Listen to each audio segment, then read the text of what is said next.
दिवंगत ज्येष्ठ अभिनेते रवींद्र महाजनी यांना 2020 या वर्षासाठीचा मरणोत्तर व्ही शांताराम पुरस्कार प्रदान करण्यात आलाय।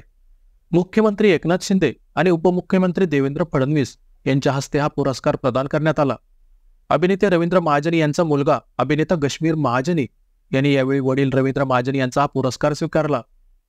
गुरुवारी सायंकाळी पार पडलेल्या 57व्या राज्य चित्रपट पुरस्कार सोहळ्यात 2020 या वर्षासाठी अभिनेते रवींद्र महाजनी, 2021 साठी ज्येष्ठ अभिनेत्री उषा चव्हाण आणि वर्ष 2022 साठी ज्येष्ठ अभिनेत्री उषा नाईक यांचा व्ही शांताराम पुरस्काराने गौरव करण्यात आलाय।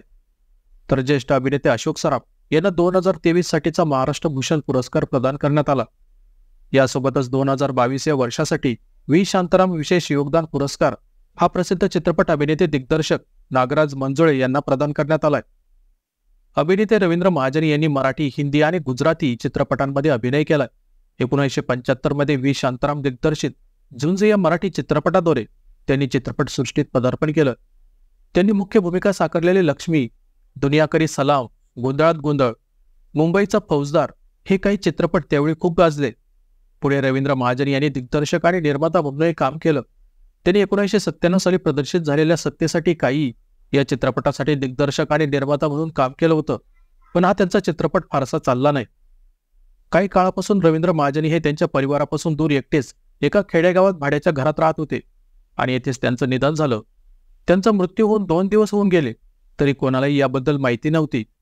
शेजारी राहणाऱ्यांनी पोलिसांना कळवले आणि यानंतर सर्वांना त्यांच्या निधनाची बातमी कळाली। एकेकाळी मराठी चित्रपटसृष्टी गाजवणाऱ्या ज्येष्ठ अभिनेत्याचे असे दुःखद निधन होणे हे त्यांच्या असंख्य चाहत्यांना मान्य होत नव्हते। म्हणून त्यांनी रवींद्र महाजनी यांची पत्नी माधवी आणि त्यांचा मुलगा अभिनेता गश्मीर महाजनी यांच्यावर खूप मोठ्या प्रमाणात टीकाही केली। पण आता रवींद्र महाजनी यांच्या निधनाला 6 महिने झाल्यानंतर त्यांच्या पत्नी माधवी यांचे आत्मचरित्र 4था अंक हे पुस्तक प्रकाशित झाले। यात त्यांनी रवींद्र महाजनी यांच्याबद्दल अनेक धक्कादायक खुलासे केले। यात माधवी यांनी सांगितल्याप्रमाणे रवींद्र महाजनी हे व्यसनी होते, जुगार खेळायचे, पत्नीच्या चारित्र्यावर संशय घेऊन त्यांना मारहाण करायचे, परिवारासोबत न राहता मनमानी करत घरातून निघून जायचे, तसेच बांधकाम व्यवसायात त्यांची झालेली फसवणूक या अशा अनेक गोष्टींचा खुलासा माधवी यांनी त्यांच्या 4था अंक या पुस्तकात केलाय। हे सर्व खुलासे ऐकून रवींद्र महाजनी यांच्या असंख्य चाहत्यांना मोठा धक्का बसलाय।